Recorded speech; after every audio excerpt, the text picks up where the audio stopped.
Were you aware that the typical high school romance typically lasts approximately 3 weeks? Well, Katie Thomas and Greg Hollander defied that statistic by a whopping 40 years. They first crossed paths when Katie was a freshman and Greg a sophomore. From that moment onward, they were inseparable. Indeed, theirs was a genuine, almost mythical love that endured the trials of time and remained untainted. Interestingly, Kat and I were married for roughly 30 of those years. At the time, I believed our happiness to be genuine. Our marriage brought satisfaction, and the birth of our daughter Joan only deepened our bond. Generally speaking, during those years, I felt content. Allow me to introduce someone who can fill you in on this significant development. I'm Thomas Marsh, and Katie has been my devoted wife for nearly 3 decades. As previously mentioned, Kat and Greg were high school sweethearts, and indeed, she lost her pureness to Greg. It's a known fact that most high school romances come to an end eventually. However, in their case, it seemed more like a temporary hiatus. Since Greg was a year ahead of KTI in school, he aimed to amass wealth after graduation to marry her. This was a narrative my wife often shared throughout our marriage. Following high school, Greg embarked on a pipeline job in Alaska with his uncle, which marked the beginning of trouble, it seems. Greg ceased correspondence shortly after arriving, leaving Kat alone. During her senior year, she briefly entertained dating someone named Sam or Simpson, but her heart remained steadfastly with Greg. Despite Kat's patient waiting, Greg remained absent and uncommunicative. Evidently, Greg found fulfillment in pipeline work and adopted a somewhat nomadic lifestyle, convinced that his beloved Kathy was still waiting for him to become affluent and sweep her off her feet. Upon his return, however, reality painted a different picture. Life moves forward as usual, and nothing remains static. This was true for Katie, who pursued higher education, earned her degree, and crossed paths with me at a party when she was 24, though I was a bit older. At 29, we complimented each other.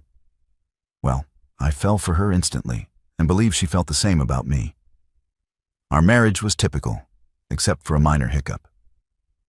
2 days before our wedding, a letter arrived from Greg, akin to the prodigal son, returning home, urging Kat to meet him. Thankfully, Kat's mother intervened, advising her to focus on her new life and not waste time on Greg, whom she referred to as that crap, following some emotionally charged moments during which I feared Kat might call off the wedding she went through, with it becoming my wife, Mrs. Katya Marsh. By the time Greg surfaced, we were already on our honeymoon, and in his despair, he apparently enlisted in the Marines. After our honeymoon, we settled into our new routines, with Kat working as a nurse and myself as an insurance adjuster for a major company. While my marriage remained strong, there was one recurring issue. Greg began texting Katie, and she responded willingly. When I questioned the necessity of this, she became defensive, insisting he was just an old friend who needed support. Being single and in the Marines, and she was merely writing to uplift his spirits. I cannot claim ignorance, since I was well aware of his consistent correspondence with her and equally aware of her reciprocal letters. Despite efforts from both her family and myself, she persisted until news arrived that he had married someone at his station, putting an end to their communication and restoring my peace of mind. Over the next 3 years, she received just 3 Christmas cards from Greg, and that was the extent of it. During this pause in communication with Greg, our daughter Joan was born with our newborn in tow. Kathy and I joined forces and diligently worked to build a home and farm to provide Joan with a good life. Those were indeed good days, and we worked together harmoniously to nurture and raise our child.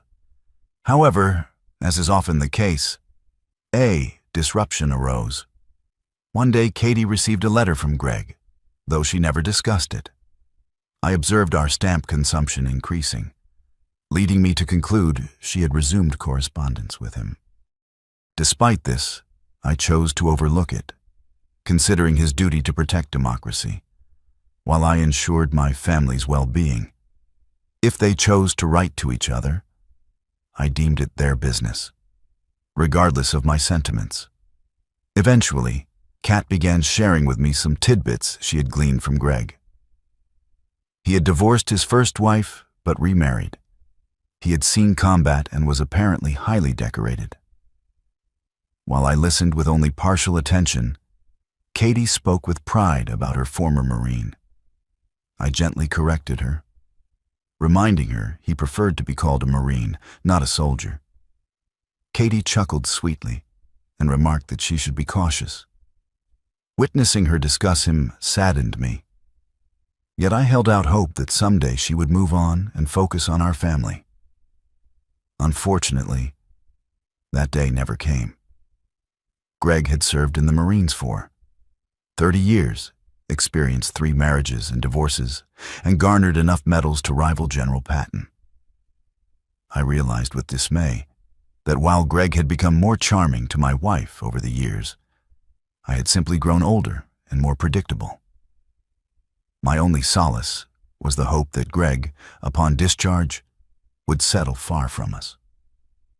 Regrettably, that was not the case, and here we are now. Our daughter, Joan, is now a grown woman married to a wonderful man named Frank Campbell. Even more delightful news is that they are expecting their first child at 60. I eagerly anticipate reaching the milestone age of 65, when I can retire and enjoy my remaining years in peace and tranquility. Katie still looks as radiant as ever and has the ability to make my heart skip a beat. Little did I realize that the peace in my life would soon be shattered. One Thursday, upon returning home, I found Kat dressed impeccably, informing me of a dinner reservation at 7. Initially perplexed, I searched my memory for any forgotten anniversary or birthday, only to realize that was not the case. So I went along with it, heading to our bedroom to freshen up and attempt to match Kat's elegance. Dinner was fantastic and the restaurant was crowded, leading me to suspect Kat had more on her mind than just enjoying the food. As we reached the end of our meal, I turned to her and said, "All right, now you can tell me I'm in a good mood and won't cause a scene. One of my idiosyncrasies is that I never lose my temper in public. Working in the insurance industry teaches you to keep your composure in public, and that habit spills over into my personal life." Kat understood this about me over the years. Whenever she had something potentially upsetting to share, she'd choose a public setting to break the news. Tonight, I sensed something was off just by looking at her face. After 30 years together, you become adept at reading your partner. I had a sense of foreboding tonight, convinced it would ruin my evening. Finally, with apprehension, she delivered the news. "Tom, I think you should know that Greg is back." I suddenly felt queasy, but I knew it wasn't the food's fault. I stared at her, waiting for more information, but Kat just looked at me thoughtfully. Finally, I broke the awkward silence. "When you say back, do you mean he's back from vacation?" She shook her head and said very quietly, "No, Tom, he's not on vacation. He was discharged from the Army and bought a house 2 streets away from us."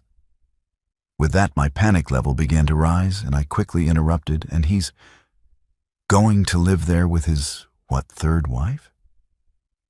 And again, she said quietly, "No, he got divorced again, but this time he had to lose part of his pension because of her." I tried to suppress my anger, but I couldn't help muttering, "Crap, it's just too much." Some nearby diners looked at me in surprise. My swearing wasn't because Greg had lost part of his pension to his ex, but because he'd moved closer to us, and I needed to understand his motivation for doing so. I became more assertive. Katie, you haven't met Greg, have you? The expression on her face answered my question. She didn't even respond when I asked my next question. When and how did this happen, Katie? She also looked a little down when she answered.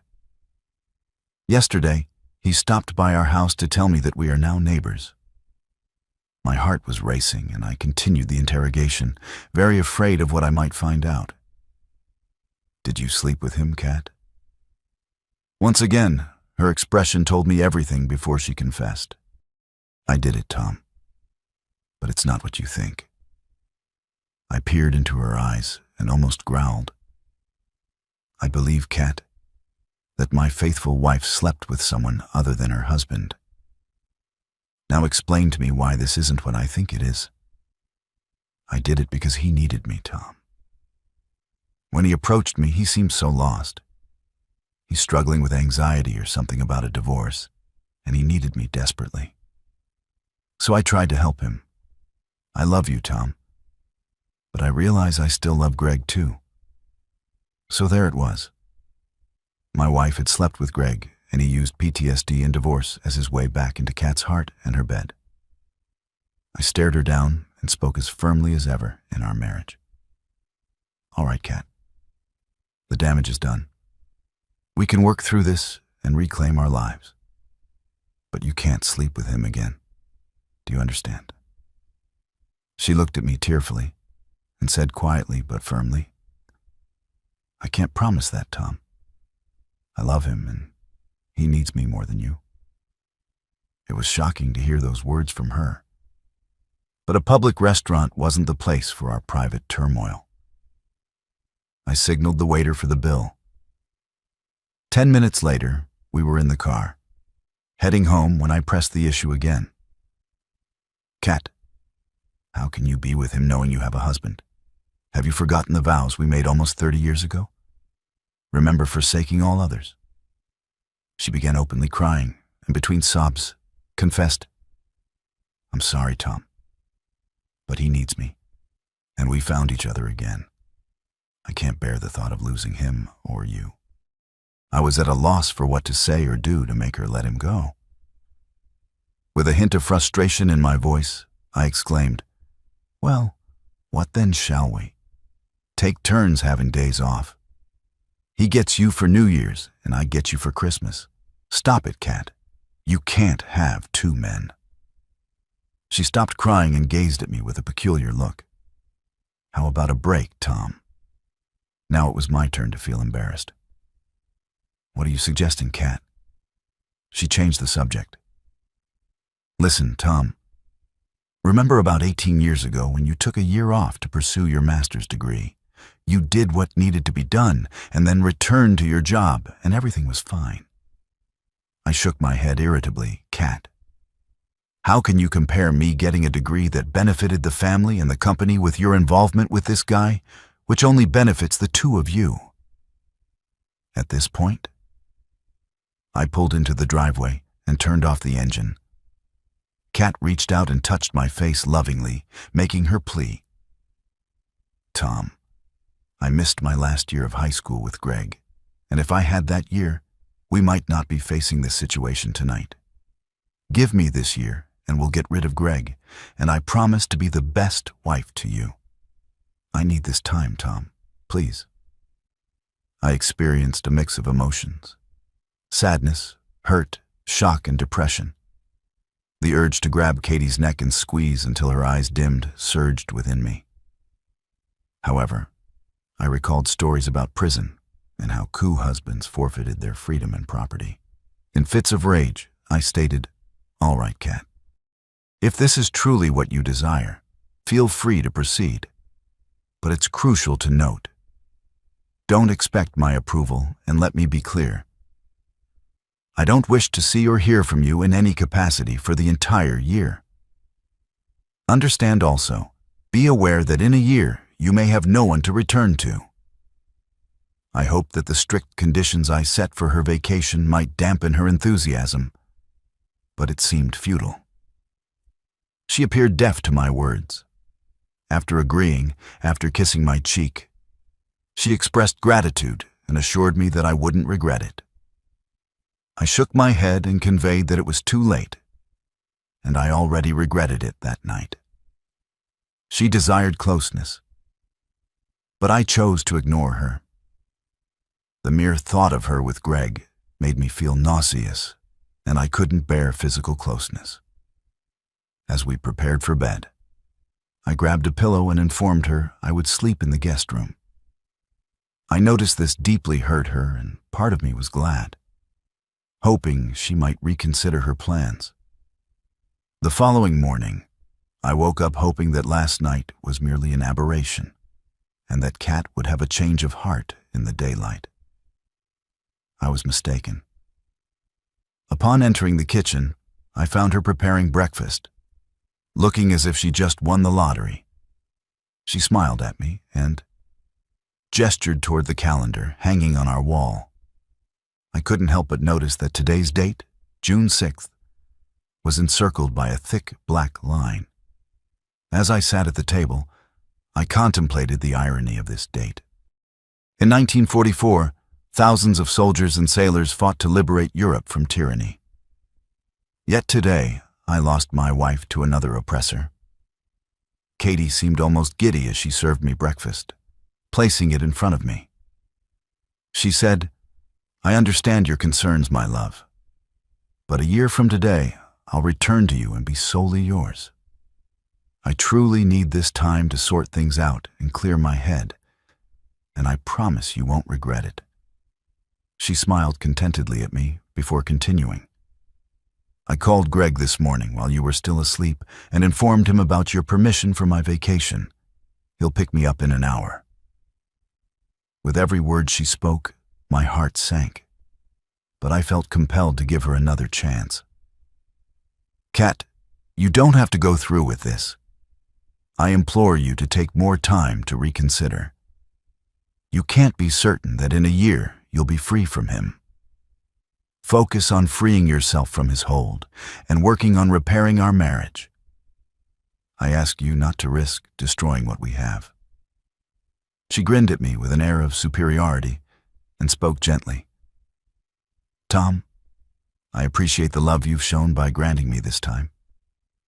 Trust me, I know what I'm doing.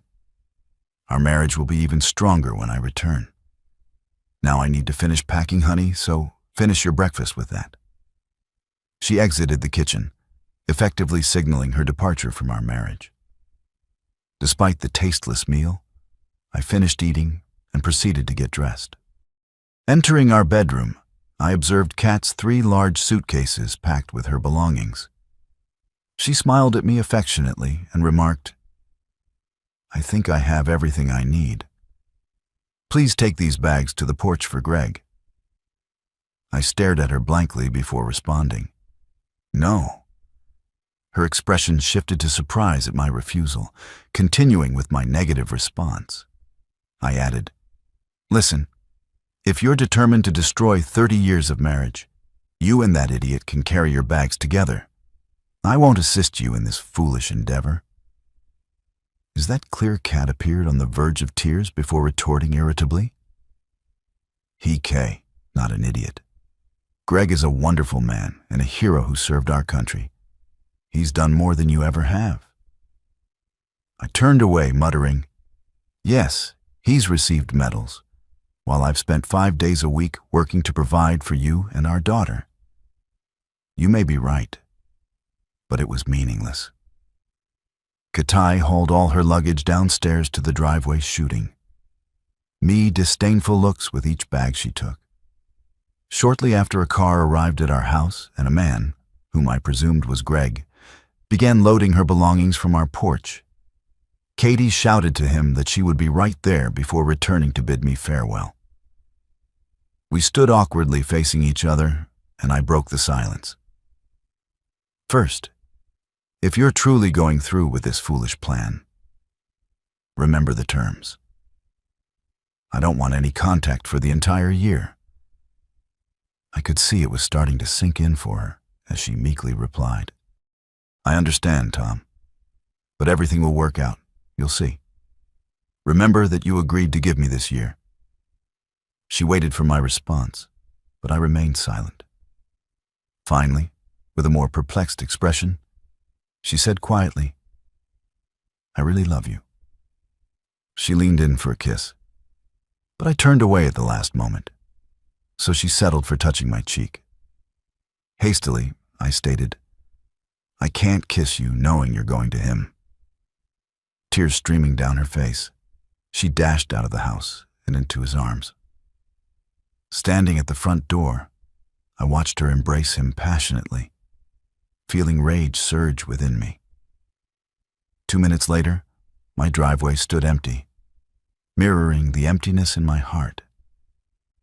As I truly realized my wife was now another man's partner, I called in to work that morning and promptly went to the hardware store to purchase new locks. Spending the entire morning, I replaced the locks on the house and updated the security codes on the alarm system.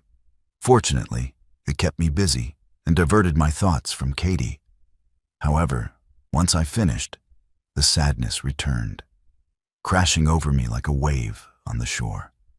Then I resorted to what many would do in such a situation. I turned off our home phone and began heavily drinking. Though intended as a search for relief from the pain of losing Katie, it proved futile. My battle with excessive drinking continued until Sunday morning when I ran out of drinks. A relief as I felt physically, spiritually, and mentally exhausted. I eventually went to bed and fell into a deep sleep, only to be awakened by a knocking sound in the house. Groggy, I stumbled around trying to locate the source, which turned out to be my daughter Joan knocking on the front door. Upon letting her in, she appeared shocked by my condition and the pervasive smell of drinks throughout the house. Her initial words were, "What's going on, Dad?" I struggled to focus amidst the pounding in my head, but managed to respond. "What do you mean?" She regarded me with a puzzled expression before guiding me to the kitchen. "You need coffee and food, Dad, then. You can explain what's been happening." An hour later, with food in my stomach and coffee in hand, I recounted everything I knew about her mother and Greg. To say she was shocked would be an understatement, Dad. Let me clarify. Is Mom intending to take a year-long break from our marriage to rekindle things with her old high school boyfriend? I nodded in agreement, stating yes, something along those lines. Her ensuing questions mirrored the ones I'd been grappling with since Friday. "What's your plan, Dad?" I met her gaze, and the words seemed to spill from my lips. "Tomorrow I'll call in sick again and consult a lawyer." Joan looked saddened and speculated. "I can't believe Mom would do this. Maybe it's a mental disorder." I responded with a blank expression. "I honestly don't know, Joni." She regarded me with a sorrow I hadn't seen before. "I'm at a loss, Dad. I want to advise you to reconsider, but frankly, this seems like your best option." Joan stayed with me for a few more hours, even preparing dinner for later. As she departed, she kissed me once more and expressed her apologies. Before she left, I inquired, "Why did you come here today?" She looked into my eyes. "Mom called and asked me to check on you, but she didn't explain why or where she was." I nodded, feigning comprehension. "All right, thanks and drive safely, dear." I felt quite ill on Monday and also had a meeting with a lawyer. My instincts about Katie were spot on. Even though the divorce tilted in my favor due to my spouse's resistance preventing her from claiming half of my pension, other shared assets remained unresolved. Now I'm certain that taking a break from Katie could present an opportunity to settle those assets. The subsequent 3 weeks passed swiftly, and I was surprised by how easily I adapted to solitude. On the positive side, I felt a burden lifted, no longer responsible for another person. However, the downside was waking up and going to bed alone. I didn't hear from Katie until mid-July.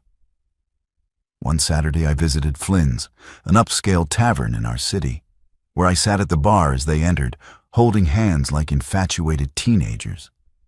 Their passion for each other was palpable. Oblivious to my presence, observing them closely, I noted Greg's muscular and moderately attractive demeanor, understanding Katie's attraction. Yet he seemed to exert control over her. While she willingly complied with his desires, he spoke and she listened, focusing on his words. As she rose to head to the restroom, eventually spotting me at the bar, she offered a timid smile upon. Exiting the restroom, she approached me hesitantly. "Hello, Tom. How are you?" Despite the urge to dismiss her, I maintained decorum and replied, "Oh, as good as one can be when their spouse of 30 years up and leaves for some pervert. What can I do for you?" My sarcastic remarks seemed to confuse her, but she stood her ground. "Tom, I need to get into our house. I left some personal items there, but my key didn't work. When I tried to enter the other day, I continued to smile and responded in a friendly tone. Well, Kat, it shouldn't surprise you that your key doesn't work in my house, since you don't live there anymore." She stood there looking at me with a puzzled expression before I spoke again. "I think you better get back to your boyfriend before he gets worried." Tears welled up in her eyes as she turned and walked away, and I returned to the more pressing matter of finishing my drink. 2 minutes later, I felt a rough hand on my shoulder as I was. Spee spun around in my chair to face a very annoyed Greg. "Hey, idiot. You made my woman cry, and I don't like it." I felt like he was gearing up to slap me, and my heart raced as I realized he could overpower me before help arrived. Summoning more conviction than I felt, I went on the offensive. "You're talking about my wife, not your woman. And since you stole her, you have no say in our affairs. Smack me if you want. But consider the consequences with the cops." I could see the wheels turning in his head, knowing Greg wasn't the sharpest tool in the ship D, but it spurred me to continue my verbal assault. "Now you've got 2 options. 1, smack me and spend time in prison. Or 2, get out of my sight and sit your foolish self down." My heart pounded wildly, and some part of my brain screamed, "Why resist?" But I maintained a facade of bravery as Greg pondered his choices. Fortunately, at that moment the manager intervened, asking about the commotion.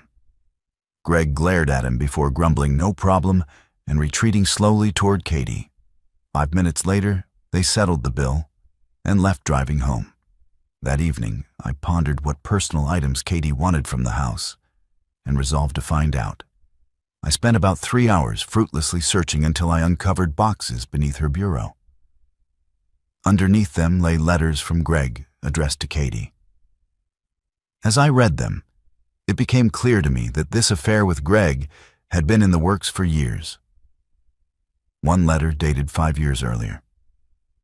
Read, "It's comforting to know you still miss me. When I return, we'll be together. You'll have to find a way to rid yourself of. Your weak husband." Reading through them all felt akin to flipping through a cheap novel. Many detailed his plans concerning Kat or reminisced about their high school days. By the time I finished life, Sans Kat had become noticeably simpler. I didn't hear from Kat until September 1st, my birthday. Upon returning home from work that day, I found a covered dish and a birthday card on the porch, bringing them inside.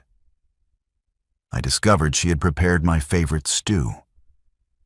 The card wished me a happy, happy birthday, with a note inside reading, "Tom, I know we're not supposed to communicate, but I couldn't ignore your birthday. I dream about us every night, and I know that by the end of this year, I will be yours, and he will be gone. Please, never stop loving me or abandon us, Kat." My daughter, Joan, had been keeping a close eye on me since Kat's departure and called me on my birthday. After some small talk, she finally revealed the real reason for the call. "Dad, you know my due date is in 3 weeks, right? How could I forget the birth of my first grandson?" "Yes, I know, honey. You and Frank must be worried." A brief pause alerted me to a potential problem when she continued. "Dad, Frank and I had dinner with Mom and Greg. Mom wants to be there when my baby is born, and she wants Greg to be with her. I know you and Mom agreed not to communicate for a year. But could you make an exception for me just this once, please?" Learning that Joan and her husband had dined with them surprised me. But I wouldn't spoil the birth of her first child. "All right, Joan. She can come, and she can bring him if necessary." Joan promptly corrected me. "Dad, stop with the name-calling. He's not such a bad guy, and he makes Mom happy. I haven't seen her this joyful in years." I was stunned, then anger surged through me as I retorted, "Your grandmother called him names years ago. Nothing has changed. First, you're all dining together. Now you're defending him. I don't know what he's up to, but he's slowly tearing my family away from me just out of curiosity. When are you going to start calling him Dad?" She spoke quickly, regret evident in her voice. "Dad, I'm so sorry. I didn't mean it like that. I can imagine how you feel, and I'm truly sorry." I interrupted her apology and said coldly, "It's okay. Forget about it. Listen, I have something in the oven I need to attend to behave." She said she loved me and hung up. It was probably then that I realized my life would never be the same, and it was time to resist. Firstly, I began liquidating my assets to reduce my worth. Secondly, I shed my fear and re-entered the world. The next days were stressful. First, I received legal advice on asset management from my lawyer. Then I obtained self-defense insurance in the form of a stun weapon prepared for any altercation with Greg. Thirdly, I booked a trip to Vegas in October, and fourthly, I sought companionship online, hoping to find a woman my age seeking a stable, long-term relationship. Regarding my possessions, I have the option to utilize them or bestow them to others. Since my spouse doesn't reside with me, it appears to be my responsibility to decide how to divide our belongings. What intrigued me about the situation is the significant flexibility it granted me in shaping my future plans. During Joan's childbirth, I was at my workplace and my secretary answered the phone. It was her husband, Frank, bursting with joy to inform me that I had become a grandfather. I extended my congratulations and promptly made my way to the hospital. Upon arrival, I located Joan's room and headed straight there. Approaching the door, I overheard her conversation with Katie. "Mom, what you and Dad are doing seems utterly pointless. Do you truly want to lose him to Greg?" Katie's voice was reassuring. "Don't fret, Joan. I won't lose your father. His love for me is too strong for him to ever leave. Besides, what I share with Greg now is incredible. It's difficult to articulate, but every day feels like high school, only better now that we can be together. Physically, he treats me like I'm his princess, and he sweeps me off my feet every night. I've never experienced such incredible closeness in my life. I'll genuinely miss this. When I go back to your father..." Joan's voice dripped with disdain. "Mom, I don't want to hear about your bed life with Greg. I acknowledge he's an exceptional man and you two seem perfectly matched. But I want my child to have grandparents who are together, not separated or arguing. Please, Mom, you need to return to Dad and you'd better do it before it's too late. He might be dull and predictable and definitely not in the same league as Greg, but Dad will always be there for you. Greg is undoubtedly a catch, but all ships sail eventually. On the contrary, Dad is a steady presence.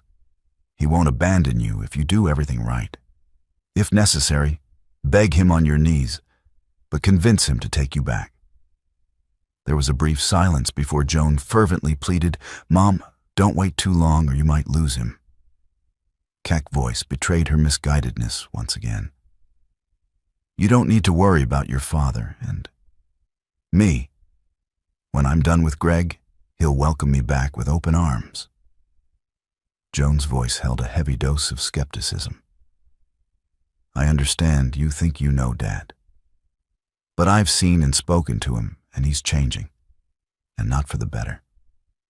It seems he appears bitter and more distant since you left. Are you really willing to risk our good 30-year marriage for your high school sweetheart?"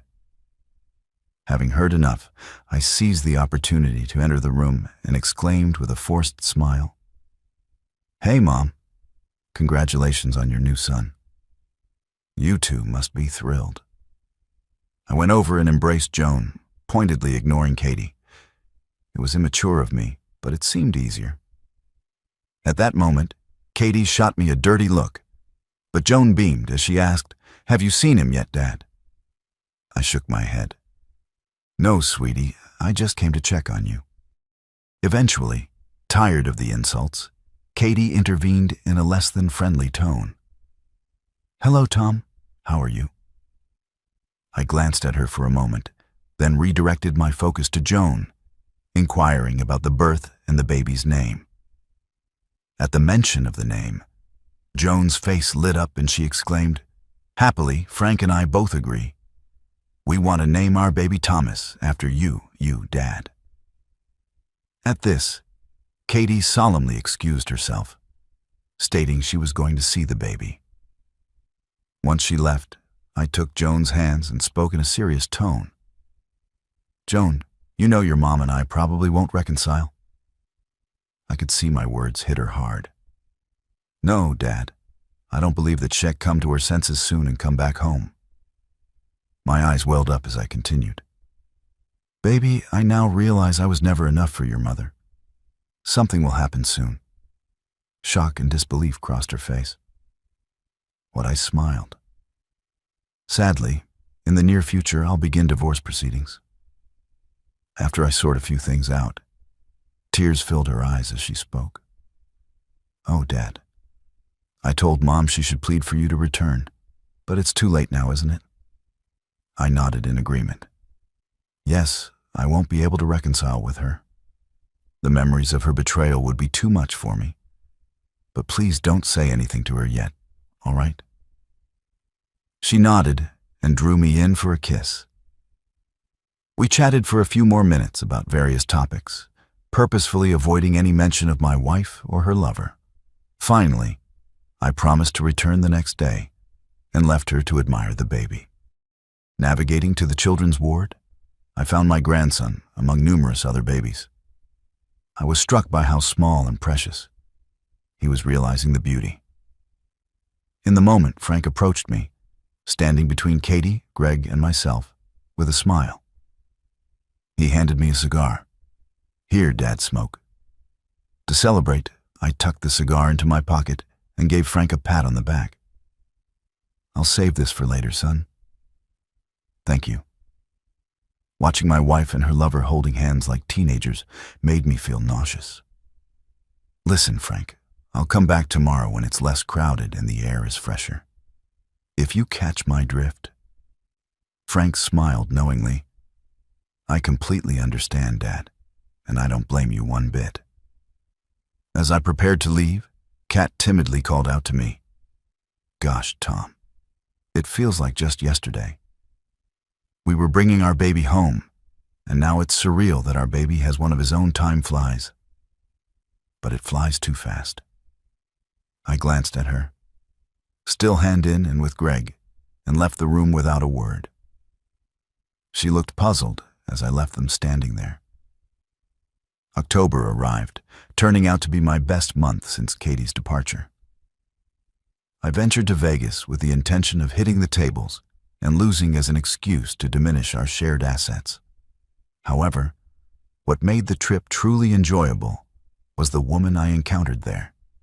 Miranda, a mature woman around 50, surprised Edme with her continued profession, explaining that many men seek an older woman. And in my case, she was right. Miranda was pricey, but she made me feel more alive than I had in years, for the first time since Katie left. I didn't really miss her at all. Miranda was skilled both in and out of bed, and she showed a genuine interest in me, probing for details about my soon-to-be ex-wife and her new partner. Before the night concluded, Miranda knew as much about me as I did. Moved by my story, she gently caressed my face before departing. "Tom, I've only known you for a few hours, but I feel compelled to tell you something. You're a good person, and that's a rare find. Believe me, as I've seen and been with thousands of men, I can count on one hand those I truly liked and respected. You're one of them. Your wife has no clue what she's letting go of. However, don't let her actions and foolishness change who you are, and if you ever find yourself back in town, give me a call, because I'd love to see you again." Miranda and my Vegas tripped me. More bewildered than when I first arrived, mulling over Miranda's words, I came to the realization that she was correct, despite Kat's 3 decades of being a devoted wife and mother. Prior to her betrayal, I was set on seeking vengeance. No, I refused to let this marriage leave me broken. Upon my return from Vegas, I instructed my lawyer to begin drafting divorce papers. Additionally, I resolved to gather more information about Greg Hollander acting on my lawyer. Recommendation: I hired a firm to delve into his background from high school to the present. Despite the firm's hefty fees, I didn't hesitate knowing half the expenses would be covered by Katie's share. Assured of the firm's thoroughness, I was confident they'd provide all necessary information before Chris makes. I also broached the topic of transferring to a branch office of our company, with my boss initially taken aback. Considering my previous aversion to relocating, my boss promised to look into it and inform me. Thanksgiving loomed as the next obstacle I had to confront. Joan called me about a week before the holidays to invite me to dinner with them. When I inquired about her mother and her companion's presence, she hesitantly confirmed they would be there. Upon hearing this, I firmly declined and ended the call. Surprisingly, my brother-in-law reached out to me. Subsequently, Frank called my office and requested a meeting. We agreed on a time and met at a conveniently located bar in the city center for a quiet drink. That evening, I noticed Frank was agitated after.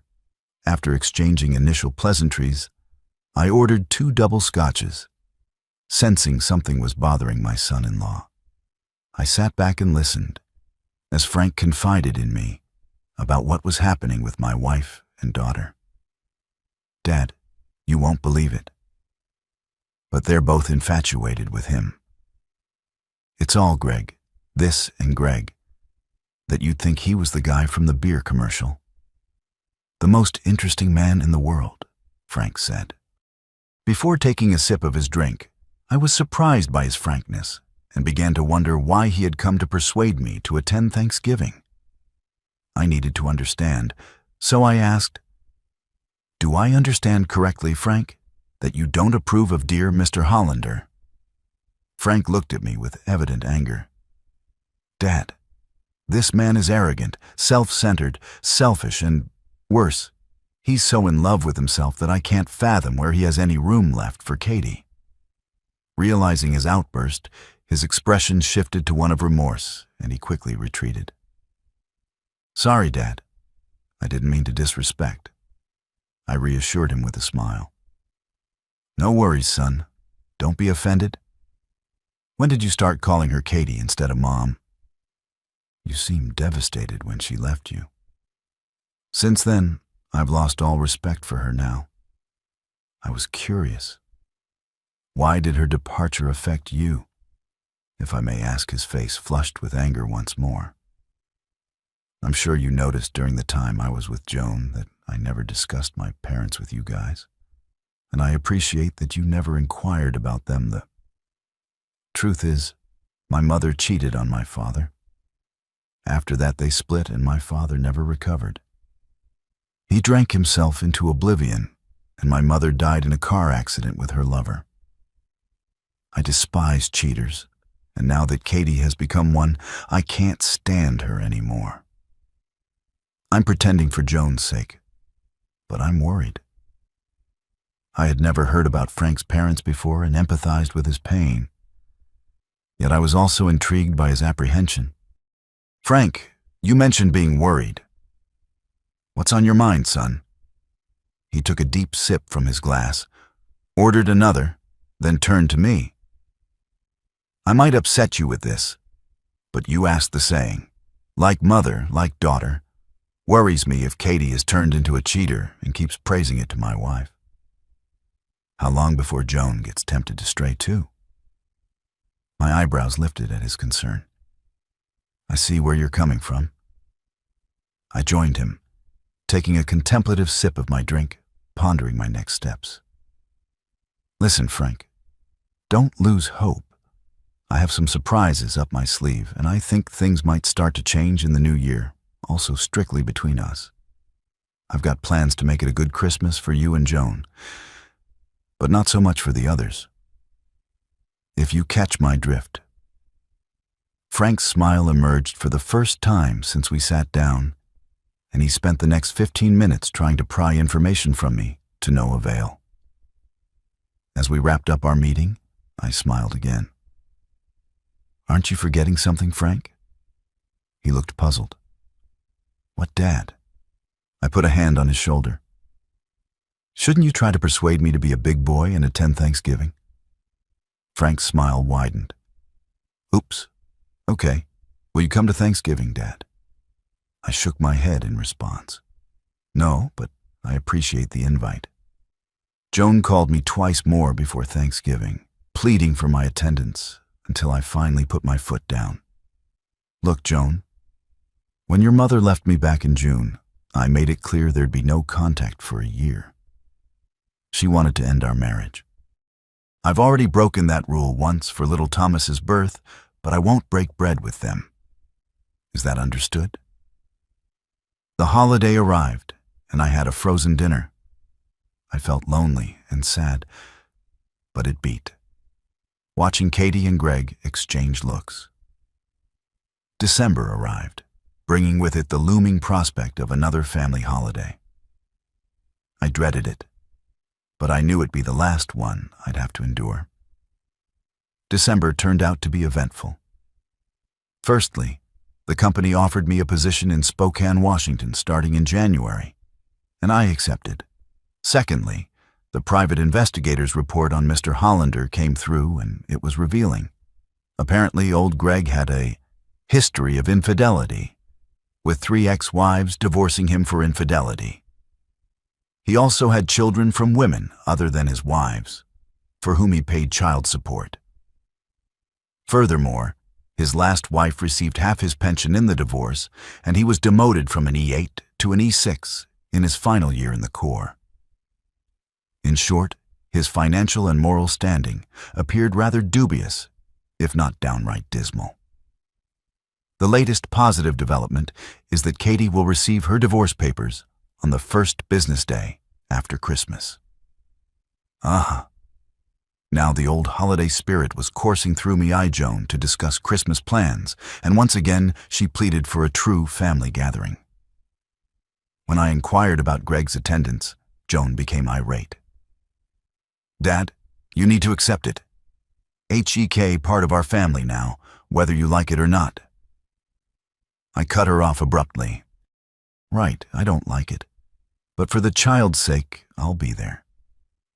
Joan appeared genuinely pleased as she exclaimed, Thank you, Dad. This will make everyone so happy.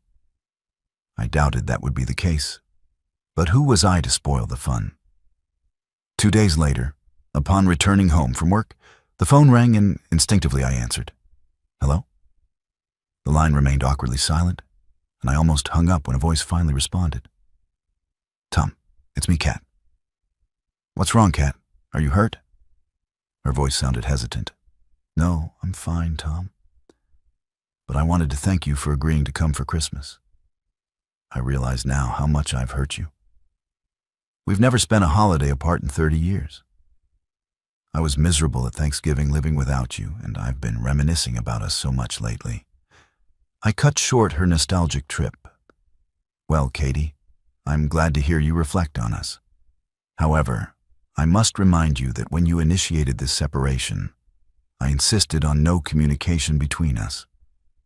I made an exception for Christmas Day, so I believe we should end this conversation now. Goodbye. After hanging up, I felt awful. I had never spoken to her so harshly in our entire 30-year marriage. But as guilty as I felt about my words, it didn't compare to the day she left me. The month passed slowly, allowing ample time for Christmas shopping. I made sure to buy gifts for everyone. Additionally, I packed belongings for my new job and rented a car for the cross-country drive. I also conversed with a helpful woman at my new office, who informed me she had selected a few well-appointed furnished apartments near the office. The pleasant surprise was she would personally show them to me upon my arrival in Spokane. Yes, everything was falling into place for me, arriving at Joan and Frank's. On Christmas Day in December, I discovered Katie and her partner had already arrived. Joan warmly embraced me, commenting on the surprise. Before returning to dinner preparations, I smiled inwardly, thinking if only she knew what a true surprise this was. Frank greeted me, taking my coat. As I quickly inquired, "Can I see my grandson?" Frank nodded, mentioning the baby was asleep in the nursery, but I could visit quietly. I entered and observed the sleeping figure before me, a surge of emotion washing over me. Aware that soon I would depart, but unable to stay sensing movement behind me, Katie silently approached and stood beside me. I couldn't help but feel the irony that she should have been here since June. Katie whispered, "We have a wonderful grandson."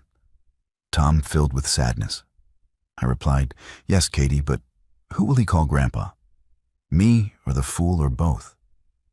Katie seemed taken aback.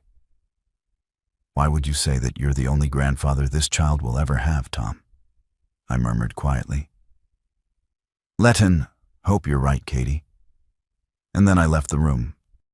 The following hours were filled with conversation between Frank and me, while Joan, Kathy, and Greg appeared lost in their own world. I was disappointed at how quickly my daughter fell for Greg's charms. Frank seemed equally unhappy, but I reassured him promising changes. That night, his eyes gleamed as he whispered, "I hope so. Dad, I can't stand that fool around her any more. At this rate, he'll soon be cozying up to Joan." Dinner was served, and although the food was delicious, the company was lacking. Once again, I felt no desire to converse with my wife or her partner, and Frank seemed hesitant to speak up as well. The only one who spoke was Greg, regaling the women with tales of his bravery. Watching Greg with his small fan club made me feel sick. After dinner, Joan brought the baby into the living room, and we all gathered together, observing my family. I realized this might be the last time we spared such a moment. Joan seemed happy as she eagerly instructed Frank to distribute gifts. When he did, Joan gave her mom, Greg, and me presents. Katie received a sweater, Greg a gift card, and I received a tie. Practical, yet uninspired gifts. Much like how my wife and daughter perceived me when Frank, Jane, and the baby unwrapped their presents from Kathy and Greg. Jane smiled and laughed, while Frank remained polite but distant. Once everyone finished opening their gifts, the room fell a bit silent, all eyes turning to me and my bag of presents breaking the silence. I declared, "To conclude this wonderful weekend, I want to give you all the gifts you deserve for this holiday. Standing up, I retrieved the bag I had brought and handed Frank and Joan a large envelope wrapped in festive paper. Joan eagerly tore open the wrapping. While Frank observed as Joan sifted through the papers inside the envelope, her joyous scream filled the room. Upon realizing its contents, Katie shifted in her seat, eager to learn what the papers held. "Waste no time." Joan filled her in, exclaiming, "Mom, Dad, gave us your house for free, no mortgage. Now we can move out of this rental. Isn't that amazing?" Katie's expression faltered as she looked to me with concern. "Why did you do this, Tom? Where will we live?" I shot her a piercing look, hoping to convey my feelings. "Don't fret, Katie. I've thought of everything here. This is for you," handing her a card and a wrapped box. I watched as she tore open the paper, revealing a bracelet. Inside surprise painted her face as she pulled it out, prompting me to say, "Take a look at the inscription," I wrote it. Observing Greg's displeasure at her gift, Katie turned the bracelet over, revealing the words, "Thank you for the best 30 years of my life, Tom." I glanced at Greg, noting his frown, while Katie appeared puzzled. "Tom, thank you, dear. This is lovely, but you forgot to write with love." I offered a smile. "I didn't forget, Katie. I simply chose not to lie. My love for you has been fading steadily in recent months. This bracelet is my farewell and a reminder of what you sacrificed for your partner. Also, you'll receive divorce papers on Monday." I heard Joan inhale sharply, while Katie's face twisted with disbelief and despair. Nodding toward the postcard in the card, I continued. I attempted to express gratitude for the wonderful years and our daughter. There's also a check for half our liquid assets, though it's not much. $195 spent during your absence. The house was intended for my daughter when you left our marriage, explained further in the card. Turning to Greg, I anticipated the brewing storm. "This gift is for you as well," handing Katie another large envelope. She looked stunned inside. "Is the full account of what your lover has been up to since your high school split? I believe you'll find it an interesting read." Before I could finish, Greg erupted, threatening, "I'll ruin you, you son of a cow." Greg collapsed to the floor with a thud as my stun. Weapon made contact, ensuring he remained incapacitated. Joan and Katie stood up and I administered another 2 shocks to Greg's groin area just to ensure he stayed down. Moving closer to him, I remarked, feeling the pain, "Well, let me tell you, your agony is nothing compared to losing the woman I cherished for 30 years to scum like you." Katie sobbed, as if the world was ending when I turned to her. "I know I'm not as exciting as your sergeant, but I won't forget what you did," I said, administering another shock for good measure, relishing in his convulsions. "This never gets old." I glanced back at Katie, summoning more bravado than my shattered heart allowed. "Anyway, since you seem to enjoy this affair, I'm giving you the ultimate gift, Katie. Freedom. Now you can live your life being pampered by day and entertained by night. Perfect for a traitor like you, isn't it?" Katie struggled to speak, choking out, "No, it wasn't supposed to happen like this. I was going to come back to you in June, Tom. I love you." She trembled like a leaf in a storm as Joan rushed to console her, and I zapped Greg once more before Frank intervened nervously. "You shouldn't do that again, Dad. You might wreck-run him." Standing over my convulsing nemesis, I looked at the 2 women I loved more than anything. "I'll leave now. Thanks for the lovely day and the wonderful life, as I likely won't see you again, possibly ever." Both women were speechless, staring at me as if I were a stranger. Frank handed me my coat with a satisfied grin. Before leaving, I addressed my daughter, who looked at me with fear for the first time. "Joan, take this as a lesson. If you follow your mother's path, you'll suffer just like she did. You'll lose everything: your husband, your home, your possessions, and the love of your life. Approaching little Tom's crib, I touched his cheek and whispered, "Goodbye, baby. Maybe we'll meet again someday, but I doubt it." Still smiling, I left for the door, bidding the silent room, "Happy New Year, everyone." By the time I reached my car, the shock had likely worn off for the women, or maybe Greg had recovered, but I distinctly heard one desperate voice cry out, "No, this can't be happening to me."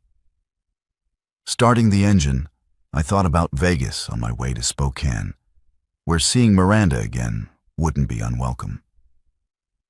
As I backed out, Frank emerged from the house smiling and waving, and I returned the gesture before driving off into a new life out west.